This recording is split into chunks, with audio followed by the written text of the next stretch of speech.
News 18 Rajasthan पर मैं हूं ऋषिका और आप देख रहे हैं मेरे साथ खबर दोपहर। बुलेटिन में सबसे पहले बात करेंगे बड़ी खबर की। जोधपुर से एक बड़ी खबर आ रही है। जोधपुर में सिलेंडर ब्लास्ट में आपको अपडेट बता दें, इस मामले में 2 और लोगों की मौत हो गई है। बता दें कि इसके साथ ही अब तक कुल 14 लोगों ने पूरे मामले में दम तोड़ दिया है। आज फिर 2 घायलों ने दम तोड़ दिया है। अब तक 14 लोगों की मौत हो चुकी है। वहीं 63 लोग इस पूरे हादसे में घायल हुए थे। 51 लोगों को जोधपुर के एमजीएच में रेफर किया गया था। बड़ी खबर इस वक्त की आपको बता रहे हैं। जोधपुर में सिलेंडर ब्लास्ट मामले में 2 और लोगों की मौत हो गई है। बड़ा अपडेट इस वक्त का ये जोधपुर से सुनने को मिल रहा है। बता दें कि 2 और लोगों की मौत हो गई और इसके साथ ही अब जो मरने वालों का आंकड़ा है वो 14 तक पहुंच गया है। 2 और घायलों ने दम तोड़ दिया है। और बता दें कि एक दिन जैसे बीतता जा रहा है वैसे ही जो लोग घायल हुए थे इस हादसे में उनकी मौत होने की खबर सामने आ रही है। 1, 2, 3 के बाद अब 14 लोग कुल इस पूरे मामले में जो है उनकी मौत हो चुकी है। और बता दें कि जब ये सिलेंडर ब्लास्ट हुआ था तो इसमें 63 लोग हादसे में घायल हो गए थे। 51 लोगों को जोधपुर के एमजीएच में रेफर किया गया था। ज्यादा जानकारी के साथ सहयोगी चंद्रशेखर व्यास फोन लाइन पर हमारे साथ जुड़ रहे हैं। चंद्रशेखर, लगातार मौतों का जो आंकड़ा है, जो संख्या है वो बढ़ती जा रही है। फिलहाल क्या कुछ अपडेट आपके पास? ठीक है प्रियंका, बात करें तो जो हादसा हुआ था शेरगढ़ के बुंगड़ा गांव में, जहां पर एक विवाह समारोह के दौरान अचानक से गैस टंकी में आग लगी और उसके बाद जो गैस सिलेंडर ब्लास्ट हुए थे। इस हादसे में करीब 63 लोग घायल हुए थे, जिनमें से 12 लोगों को प्राथमिक उपचार की बाद छुट्टी दी गई थी। वहीं 51 लोगों को जोधपुर अस्पताल, महात्मा गांधी अस्पताल रेफर किया गया था। तभी डॉक्टरों ने कहा था कि करीब 35 लोग ऐसे हैं जो 60% से ज्यादा जले हुए हैं, जिनकी जिंदगी को खतरा है, वे जीवन और मौत से संघर्ष कर रहे हैं। लगातार मौत का आंकड़ा बढ़ता जा रहा है। आज अस्पताल प्रशासन ने 13 मौत की जो है पुष्टि की है। जो अस्पताल में भर्ती होने के बाद 13 लोगों ने जो है जान गंवाई है। वहीं 2 लोगों को जो अस्पताल लेके आया गया, तो कुल ये आंकड़ा जो है अब 15 के करीब पहुंच चुका है। 15 लोगों की अब मौत हो चुकी है और लगातार जो है और भी ऐसे कई मरीज है जो जीवन और मौत से जो है अस्पताल में संघर्ष कर रहे हैं। डॉक्टर उनकी सेवा कर रहे हैं, लेकिन उनकी जिंदगी को कहीं ना कहीं खतरा है, क्योंकि 60% से ज्यादा जले हुए हैं। जी प्रियंका। बिल्कुल चंद्रशेखर, देखिए जिस तरह से मौतों का आंकड़ा लगातार बढ़ता जा रहा है और जब ये हादसा हुआ था उसके बाद से ही कई मंत्री भी यहाँ पहुंच चुके हैं। सीएम अशोक गहलोत भी यहाँ पर जो पीड़ित परिवार है उनकी मदद का ऐलान कर चुके हैं। लेकिन डॉक्टर्स का क्या कुछ कहना है? जिस तरह से आप बता रहे हैं कि 30 के करीब जो मरीज हैं उनके लिए डॉक्टर ये कह चुके हैं कि इनकी हालत बेहद गंभीर है। अभी जो फिलहाल लोग और भर्ती हैं अस्पताल में, उनकी क्या कुछ कंडीशन है? इतने दिनों के बाद क्या कुछ फर्क नजर आया है? निश्चित तौर पे जो अस्पताल मुख्यमंत्री अशोक गहलोत ने न केवल घोषणा की, अभी तो वे अस्पताल पहुंचे और घायलों को उन्होंने संभाला भी था। इसके अलावा केंद्रीय जल शक्ति मंत्री गजेंद्र सिंह शेखावत वहां पर पहुंचे थे। भारतीय जनता पार्टी के प्रदेश अध्यक्ष पहुंचे। कई नेता वहां से जाकर उनसे कुशल से पूछी और साथ ही जो चिकित्सकों को निर्देश दिया था। और सबसे बड़ी बात, चिकित्सक इस मामले में लगातार प्रयास कर रहे हैं कि ज्यादा से ज्यादा जाना बचाई जा सके। कुल 35 लोग ऐसे थे जो 60% से ऊपर जले हुए थे, तो उनकी जिंदगी को हमेशा जो है ये चिकित्सक मान के चल रहे थे। उन्होंने बताया भी था कि करीब 35 लोग ऐसे हैं जो 60% से ज्यादा जले हुए, उनको खतरा है। लगातार जिस तरह से आंकड़ा बढ़ता जा रहा है, जो आंकड़ा 15 पहुंच चुका है, कहीं ना कहीं एक चिंता का विषय है कि अब और कितनी जाने जानी है। ईश्वर से लोग ये प्रार्थना कर रहे हैं कि कम से कम लोगों को जान की क्षति हो। जो वहां पे इलाज दे रहे हैं वो जल्द स्वस्थ हो, भगवान उनकी जो है उम्र को बढ़ाए। लेकिन कहीं ना कहीं चिंता जो है डॉक्टर के मन में भी है। लगातार हालांकि प्रयास जारी है कि अधिक से अधिक जाने बढ़ाई जा सके। जी प्रियंका। बिल्कुल चंद्रशेखर, देखिए जिस तरह से मौत का आंकड़ा लगातार बढ़ता जा रहा है और आप बता रहे हैं कि जो हालत है अभी वो लोगों की काफी गंभीर बताई जा रही है, चिंताजनक पूरी स्थिति बनी हुई है। डॉक्टरों का भी यही कहना है कि जो ज्यादा झुलसे हुए लोग थे उनका जो इलाज करने में भी परेशानी आ रही है और उनकी हालत अभी भी गंभीर बनी हुई है। सवाल ये है कि क्या जो पीड़ित परिवार है, क्या उनसे क्या कुछ बात हो पाई है आपके इस पूरे मामले को लेकर? अभी देखिए, बात करें तो जब उनको लेकर आया गया था तब तो पीड़ित परिवार के कुछ सदस्य थे, 1-2 सदस्य ऐसे थे जो बात करने की स्थिति में नहीं थे। बाकी अधिकांश सदस्य जो है खुद ही इलाज दे रहे हैं अंदर। तो चूंकि वो बड़वार ड्यूटी पे है तो उनसे बात नहीं हो पाई। लेकिन सबसे बड़ी जो चिंता का विषय है, 13 लोग जो अस्पताल में भर्ती होने के बाद दम तोड़ चुके हैं। 2 बच्चे जो रास्ते में जो बैंडेड की स्थिति में यहाँ पर आए थे, उनकी जो जान चली गई थी। 2 बच्चे वो थे। कुल 15 लोगों की मौत हो गई। कहीं ना कहीं एक बड़ा हादसा और बड़ा आंकड़ा मौत का सामने आया है और लगातार जो है ये आंकड़ा बढ़ता जा रहा है। कहीं ना कहीं चिंता का विषय है। जी प्रियंका। बिल्कुल, चलिए चंद्रशेखर, आपसे लगातार पूरे मामले पर हम अपडेट लेते रहेंगे। आप नजर बनाए रखिएगा क्योंकि जिस तरह से मौतों का आंकड़ा बढ़ता जा रहा है, अपडेट्स आपसे लगातार हम लेते रहेंगे। फिलहाल आपका शुक्रिया इन तमाम जानकारियों के लिए। चलिए आगे बढ़ते हैं और देखिए केंद्रीय जल शक्ति मंत्री गजेंद्र सिंह शेखावत आज जोधपुर दौरे पर रहे, जहां उन्होंने अपने संसदीय क्षेत्र के प्रवास के बाद गैस सिलेंडर हादसे के पीड़ितों और परिजनों से दोबारा मुलाकात की है। 4 दिन में बता दें कि मंत्री शेखावत आज तीसरी बार अस्पताल जाकर मरीजों और उनके परिजनों से मिले हैं। साथ ही चिकित्सकों से घायलों के इलाज के बारे में भी उन्होंने जानकारी दी है। स्थिति की गंभीरता को देखते हुए घायल मरीज की पूरी मॉनिटरिंग कर इलाज का पूरा ध्यान रखने के निर्देश दिए हैं। इसके बाद केंद्रीय मंत्री शेखावत ने दिल्ली प्रस्थान किया। गौरतलब है कि शेरगढ़ के पास भूंगरा गांव में 4 दिन पहले शादी के कार्यक्रम में सिलेंडरों के फटने से एक दर्दनाक हादसा हो गया था, जिसमें करीब 40 से ज्यादा लोग घायल हुए थे और हादसे में अब तक बताया जा रहा है कि 15 लोगों की मौत हो चुकी है।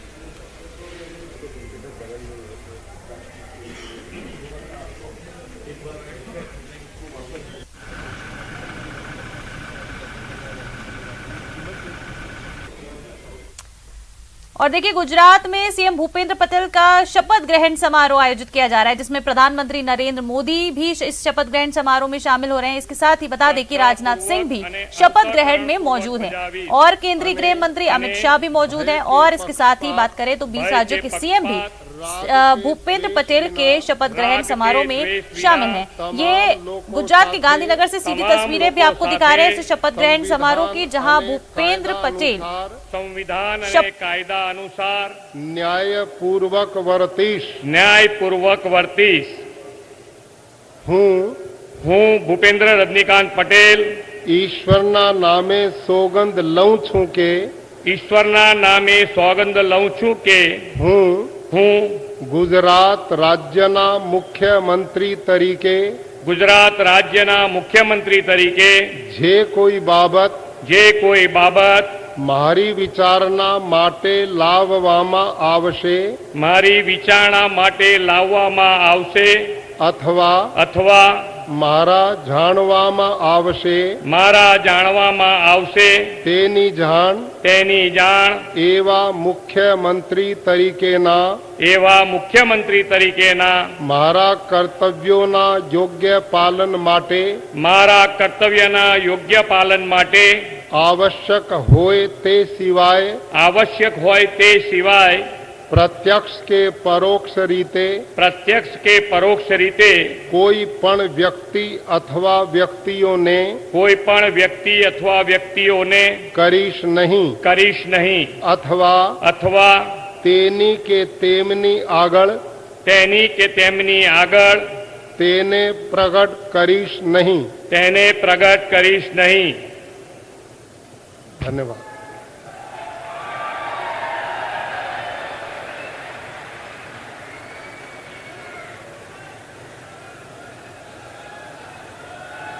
गांधीनगर से सीधी तस्वीरें आपको दिखा रहे हैं, जहां भूपेंद्र पटेल का शपथ ग्रहण समारोह जो है वो हो गया है। सीएम भूपेंद्र पटेल ने शपथ ग्रहण कर ली है। बता दें कि दूसरी बार सीएम बने हैं गुजरात के भूपेंद्र पटेल और इस शपथ ग्रहण समारोह में प्रधानमंत्री नरेंद्र मोदी भी शामिल है। इसके साथ ही रक्षा मंत्री राजनाथ सिंह भी हैं।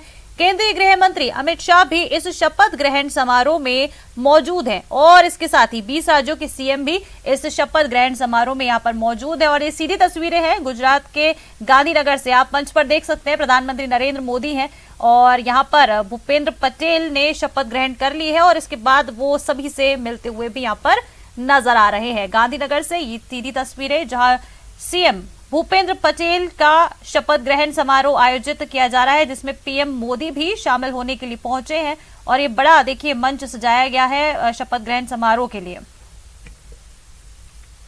चलिए आगे बढ़ेंगे और बात करेंगे जयपुर की। जयपुर से एक बड़ी खबर है, न्यायिक कर्मचारी सुभाष मेहरा की मौत के मामले में अपडेट आपको बता दें। भाकरोटा थाने में कल देर रात दर्ज हुआ है मुकदमा। हत्या और ST/SC की धाराओं में मुकदमा दर्ज हुआ है। एसीपी बगरू अनिल शर्मा को सौंपी गई है जांच।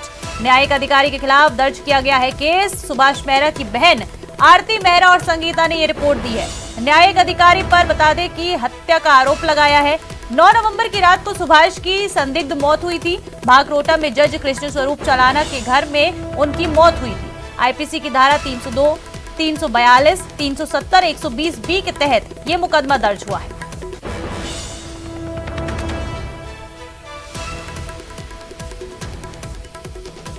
बड़ी खबर इस वक्त की जयपुर से आपको बता रहे हैं, न्यायिक कर्मचारी सुभाष मेहरा की मौत का मामला है। ज्यादा जानकारी के साथ सहयोगी राकेश शर्मा हमारे साथ सीधा जुड़ रहे हैं। राकेश से ज्यादा जानकारी लेंगे। राकेश, फिलहाल वहां क्या कुछ स्थिति बनी हुई है, क्योंकि जिस तरह से इतने समय से जो न्याय कर्मचारी हैं वो हड़ताल पर थे, कार्य बहिष्कार करके बैठे हुए थे, और अब क्योंकि एफआईआर दर्ज हो गई है, क्या कुछ कहना है न्याय कर्मचारियों का?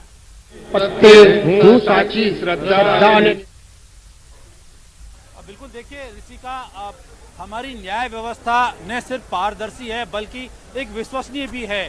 जिस तरीके से आज जो न्यायपालिका का जो लोगों के मन में विश्वास है, सम्मान है, वो आज बरकरार रहा है। जो न्यायिक अधिकारी इसके जो चलाना है उनके खिलाफ एफआईआर दर्ज हुई है, और जो सुभाष मेहरा जो मृतक था उसके परिजनों ने जो शिकायत दर्ज करवाई थी, सबसे पहले हम उन्हीं का रिएक्शन लेते हैं। उनकी बहन यहाँ पर हैं, उनके छोटे छोटे परिवार के जो बच्चे यहाँ पर हैं। आज जो सुभाष मेहरा की मौत के मामले में एफआईआर दर्ज हुई है, क्या कहना चाहेंगे आप? अभी तो सिर्फ एफआईआर हुई है, हमारी जो सीबीआई जांच की मांग है वो होनी चाहिए ना। आप क्या चाहती थी, किस तरीके से क्या होना चाहिए था? एफआईआर हो, सीबीआई जांच हो, पता चले किसी क्या हुआ है, मेरे भाई किसने हत्या की है, दोषी को सजा मिलनी चाहिए। अब आगे क्या काम और कार्रवाई चाहती हैं आप? जो दोषी है उसको सजाई मिलनी चाहिए, जो दोषी है उनको सजाई मिलनी चाहिए, हमारी तो यही इच्छा है। और आप बताएंगे, आप क्या लगते थे सुभाष मेहरा के, और किस तरीके से?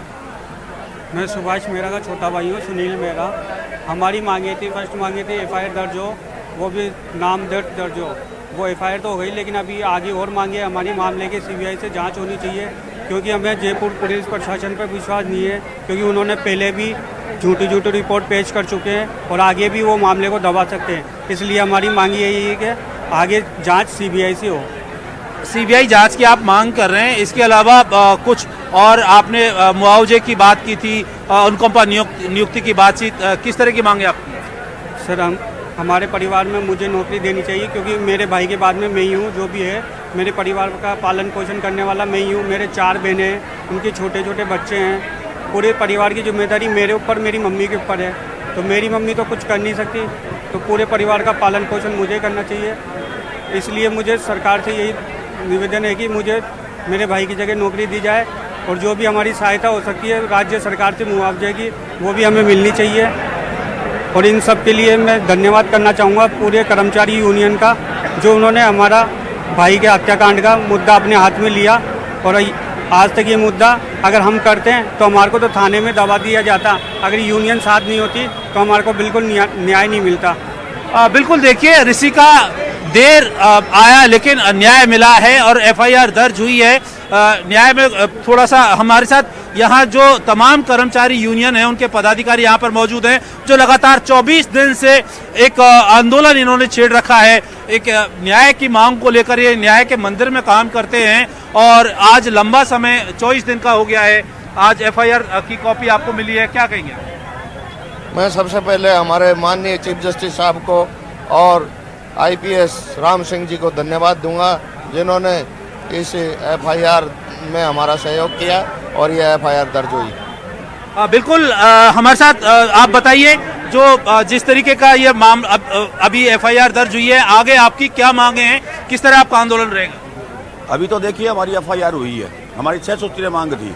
मेन रूप से हमारी दास प्रथा है, उसको खत्म करना है, और दूसरी बात, जो परिवार है पीड़ित, उसको मुआवजा मिलना है, उनके आश्रित को नौकरी देनी है। अभी तक उस मामले में हमारे पास कोई आश्वासन नहीं आया है, और सीबीआई जांच की हमारी प्रबल इच्छा है। कारण क्या है कि आज का जो एडमिनिस्ट्रेशन है, आज पुलिस प्रशासन है, वो इतना इनके दबाव में है कि 24 दिन बाद उन्होंने एफआईआर दर्ज की है। शर्म आनी चाहिए उन लोगों को। बिल्कुल, नाराजगी अभी भी बाकी है। नथु सिंह जी, एक लंबा आंदोलन चल रहा है, न्याय कर्मचारियों में अपनी मांगों को लेकर किस तरह की बातचीत? बिल्कुल, देखिए राकेश, आपसे तमाम अपडेट्स लेते रहेंगे। जिस तरह से न्याय कर्मचारियों में गुस्सा है, अपडेट्स आपसे लगातार लेते रहेंगे कि क्या कुछ अब इस पूरे मामले पे होता है। आगे बढ़ेंगे। और देखिए, राजधानी जयपुर से एक बड़ी खबर आ रही है। जेडीए में फाइल गुम होने का एक अजब गजब खेल यहाँ पर सामने आया है। ना जाने कब किसकी फाइल जेडीए से गुम हो जाए। अब डेगाना विधायक विजयपाल मिर्धा की फाइल गुम हो गई है। विधायक की भू रूपांतरण की फाइल जेडीए से गायब हो गई है। जेडीए में फाइल ट्रैकिंग सिस्टम पर करोड़ों रुपए खर्च किए जाते हैं। एफटीएस के बावजूद जेडीए से फाइलें गुम होना अब आम बात हो गई है। बड़ी खबर इस वक्त की राजधानी जयपुर से ये आपको बता रहे हैं, जहां पर जेडीए में फाइल गुम होने का एक अजब गजब खेल सामने आया। न जाने कब किसकी फाइल जेडीए से गुम हो जाती है। बता दें कि अब ताजा मामला है डेगाना के विधायक विजयपाल मिर्धा की फाइल का, उनकी फाइल जो है वो भी गुम हो गई है। विधायक की भू रूपांतरण की फाइल जो है वो जेडीए से गायब हो गई है। जेडीए में फाइल ट्रैकिंग सिस्टम पर करोड़ों खर्च किए जाते हैं, लेकिन फिर भी जेडीए से फाइलें गुम होना अब एक आम बात बन गई है। और देखिए, भारत जोड़ो यात्रा की बात करते हैं। सवाई माधोपुर में भारत जोड़ो यात्रा का पहला चरण पूरा हो चुका है। पहले चरण में राहुल गांधी ने 13 किलोमीटर का सफर तय किया है। सवाई माधोपुर के पीपलवाड़ा में यात्रा का अभी लंच ब्रेक है। अब इसके बाद 3:30 बजे से पीपलवाड़ा से दूसरा चरण शुरू होगा। वहीं इसके बाद 6:30 बजे, शाम के 6:30 बजे खंडार के कुस्तला पहुंचेगी ये यात्रा। और बता दें कि कुल 23 किलोमीटर दूरी आज भारत जोड़ो यात्रा जो है वो तय करने वाली है। बता दें कि इस यात्रा में आज प्रियंका गांधी, रामलाल जाट, दिव्या मदेरणा शामिल है। वहीं टोंक जिले से सवाई माधोपुर में भारत जोड़ो यात्रा की एंट्री हो गई है।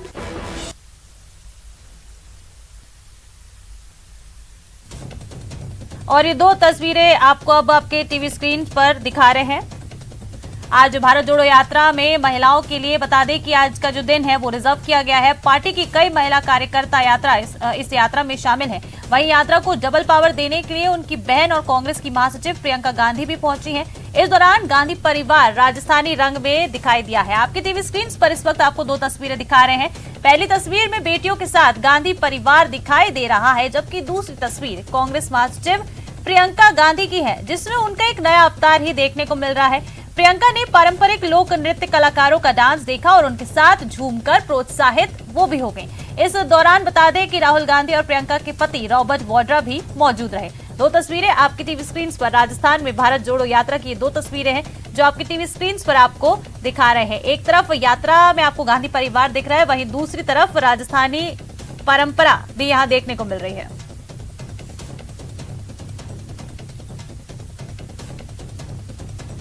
और देखिए ये तस्वीरें, ये जो राजस्थानी पारंपरिक नृत्य यहाँ पर हो रहा है लोक कलाकारों के द्वारा, इसमें पहले तो ये जो यात्रा है उसका स्वागत किया गया। फिर देखिए कैसे ये नृत्य करने वाली जो है वो प्रियंका गांधी को भी अपने साथ खींच कर ले जाती हैं और उनके साथ प्रियंका गांधी का भी एक अलग अंदाज इस यात्रा के दौरान नजर आ रहा है।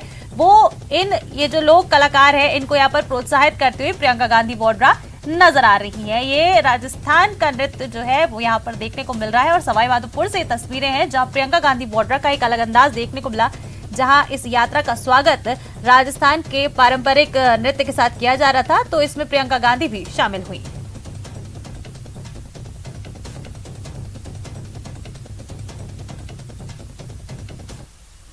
रियाज आज भारत जोड़ो यात्रा में पहुंची है, महिला कार्यकर्ताओं के साथ वो मौजूद है, उनसे हम जानेंगे। मैम, आज आप यहाँ आई हैं, कितनी जनसंख्या महिलाओं की यहाँ देखने को मिली, कैसा उत्साह महिलाओं में? आज नहीं, मैं 2 तारीख से इसी यात्रा से जुड़ी हुई हूँ। मैं 2 तारीख से कोटा में और लगातार आज 10 दिन हो गए मुझे इस यात्रा में शामिल होते हुए। थोड़ी बैक स्टेज पे रहती हूँ क्योंकि मोबिलाइज करना मेरी जिम्मेदारी है और लोगों को बहुत, जैसे झालावाड़ और बारा में करीब 2,500 महिला कांग्रेस के कार्यकर्ता उनके स्वागत के लिए मौजूद थे और बूंदी में 800 से 1000 के बीच में महिला कार्यकर्ता केवल महिला कांग्रेस की, और जो महिलाएं लगातार लेकर आज 8वां दिन है और ऐसे में महिला शक्ति दिवस के रूप में आज यात्रा निकाली गई। सभी मंत्री विधायक यहाँ मौजूद रहे, खासतौर पर महिला मंत्री विधायक यहाँ पर रहे। ममता भूपेश मेरे साथ मौजूद है। मैम, आज यात्रा निकाली गई, कितनी महिलाएं रही, कैसा रिस्पांस रहा? देखिए, राहुल जी से मिलने के लिए राजस्थान की महिलाएं बेताब हैं, आतुर हैं और मुझे बहुत अच्छा लगा कि उन्होंने बहुत महिलाओं से इंटरेक्शन किया। जो उनका ब्रेक टाइम था उस समय भी उन्होंने महिलाओं से ही बात की और राजस्थान की पृष्ठभूमि, राजस्थान में महिलाओं की क्या भूमिका होनी चाहिए, इन तमाम बातों के सकारात्मक पहलुओं को जानने का प्रयास किया। महिलाओं के अंदर बहुत उत्साह है और आप आगे आगे देखिए राजस्थान की महिलाएं किस प्रकार से राहुल जी का स्वागत करेंगी और यात्रा में अपना हिस्सा बनने के लिए बेताब हैं। मैं समझती हूँ कि राजस्थान की महिला। और देखिए, वही राहुल गांधी ने बूंदी में टी ब्रेक के दौरान किसानों से बातचीत की और उन्हें गले लगाकर उनसे मुलाकात की। इस दौरान किसानों ने भी राहुल गांधी से अपना दर्द बयां किया है। राहुल गांधी ने किसानों से बातचीत की है टी ब्रेक के दौरान और गले लगाकर मुलाकात की है राहुल गांधी ने किसानों से। तस्वीरें आप देख सकते हैं टीवी स्क्रीन पर। इस दौरान किसानों ने राहुल गांधी से अपने मन की बात की है और वो सारे दर्द बताए हैं जो किसानों को झेलने पड़े हैं।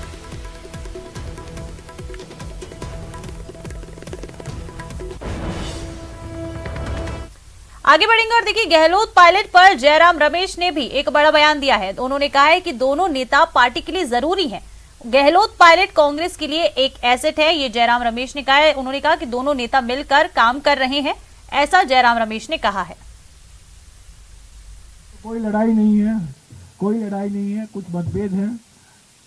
राहुल जी ने कहा है मध्य प्रदेश में दोनों एसेट हैं, एक अनुभवी, एक वरिष्ठ एक्सपीरियंस्ड और दूसरी तरफ एक युवा लोकप्रिय काफी ऊर्जावान, और दोनों पार्टी के लिए जरूर। मैंने भी कहा है, राहुल जी ने भी दोहराया है कि दोनों पार्टी के लिए जरूरत है। और मैं समझता हूं कि भारत जोड़ो यात्रा के बाद और अशोक जी ने जो भेंट वार्ता की है कल, तो मैंने देखा है, ये साफ हो जाना चाहिए कि भारत जोड़ो यात्रा का असर सकारात्मक हुआ है।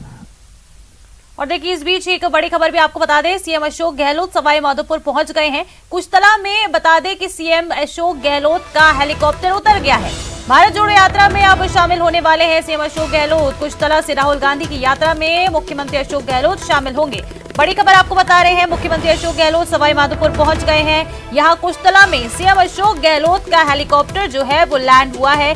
भारत जोड़ो यात्रा में अब सीएम अशोक गहलोत शामिल होने के लिए रवाना होंगे। कुशतला से राहुल गांधी की यात्रा में मुख्यमंत्री अशोक गहलोत शामिल होंगे। राहुल गांधी की भारत जोड़ो यात्रा का आज राजस्थान में 8वां दिन और इसमें शामिल होने के लिए सीएम अशोक गहलोत भी सवाई माधोपुर पहुंच गए हैं। और चलिए इस बुलेटिन में फिलहाल इतना ही। आप देखते रहिए न्यूज़ 18 राजस्थान।